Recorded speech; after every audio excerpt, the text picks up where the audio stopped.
गुजरात के वडोदरा शहर में भारतीय जनता पार्टी के पूर्व कॉरपोरेटर के बेटे तपन परमार की हत्या के बाद संवेदनशील इलाकों में तनातनी बनी हुई है। इस मामले क्राइम ब्रांच पुलिस द्वारा मेहतावाड़ी और आसपास के इलाके में सघन कॉम्बिंग किया गया। अभी भी इस मामले के 2 आरोपी फरार होने के चलते इस इलाके में जांच की गई। इस मामले में 10 लोगों के खिलाफ शिकायत दर्ज की गई है। ऐसे में संदिग्ध लोगों के घर में क्राइम ब्रांच द्वारा सघन जांच की गई। इस मामले के 8 आरोपी अब तक गिरफ्तार हो चुके हैं, जबकि 2 आरोपी अभी भी वांटेड है। ऐसे में सघन कॉम्बिंग पुलिस द्वारा चलाया जा रहा है। वडोदरा के police commissioner doctor Narasimha Rao कोमर की उपस्थिति में और मार्गदर्शन में इस कार्यवाही को अंजाम दिया गया। साथ ही यहां अतिक्रमण हटाने की कार्यवाही भी की गई। चुस्त पुलिस बंदोबस्त वडोदरा के कई इलाकों में देखा जा रहा है। वडोदरा के रावपुरा इलाके में लगातार 2 दिन शांति भंग करने का प्रयास किया गया, जिसके चलते कई इलाकों में पुलिस का चुस्त पहरा देखने मिल रहा है। मच्छीपीट, तांदलजा समेत के इलाकों से अतिक्रमण हटाने की कार्यवाही को भी पुलिस अंजाम दे रही है। शहर पुलिस द्वारा मच्छीपीट खाते कोम्बिंगनी कामगीरी हाथ धरवामां आवी रहेली छे। आ कोम्बिंगमां झोन 4 ની પોલીસ સાથોસાથ ક્રાઇમ બ્રાન્ચ જોડાયેલી છે અને આ જ સમયમાં અત્યારે મच्छीपीट ખાતે કોર્પોરેશન દ્વારા દબાણની પણ કામગીરી કરવામાં આવી રહેલી છે।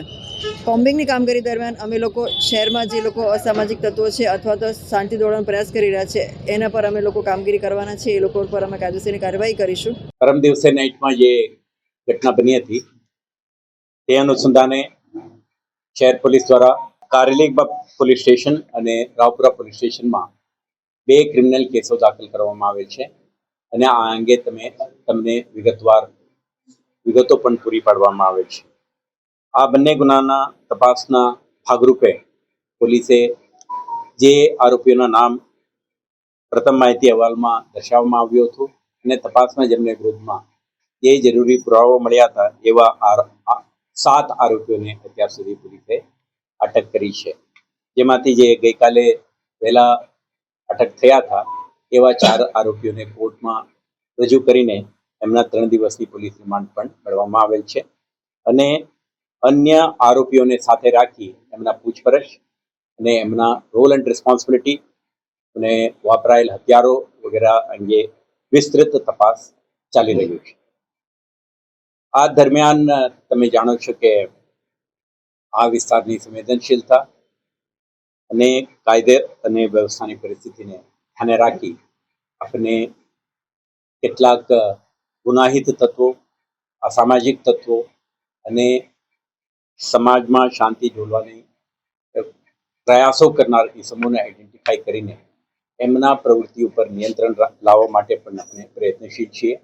આના ભાગરૂપે કારેલીબાગ પોલીસ સ્ટેશનના મચ્છીપીટ વિસ્તારમાં આપણે આજે સાંજે સ્થાનિક પોલીસ, સ્ટેટ રિઝર્વ પોલીસ ટીમના ટુકડીઓ, ક્રાઇમ બ્રાન્ચ, એસઓજી, પીસીબીના ચુનંદા અધિકારીઓની ટીમોની રચના કરી આ વિસ્તારમાં આપણે કોમ્બિંગ ઓપરેશન પણ હાથ ધર્યા હતા।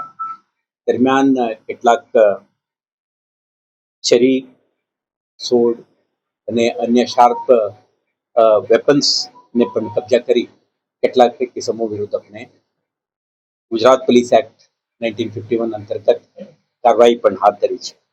સાથે સાથે આ વિસ્તારમાં કેટલાક પ્રકારના એન્ક્રોચમેન્ટ, અવૈધ ઇકોનોમિક એક્ટિવિટીઝ અને એન્ટી સોશિયલ ક્રિમિનલ એલિમેન્ટ્સ દ્વારા જે દબાણ કરીને ટ્રાફિકને અવરોધરૂપ સરકારના મિલકતને દબાવીને ચલાવવામાં આવતા કેટલાક પ્રવૃત્તિઓ પર નિયંત્રણ લાવવા માટે વડોદરા મ્યુનિસિપલ કોર્પોરેશન દ્વારા પણ આના કાર્યવાહી હાથ ધરવામાં આવેલ છે।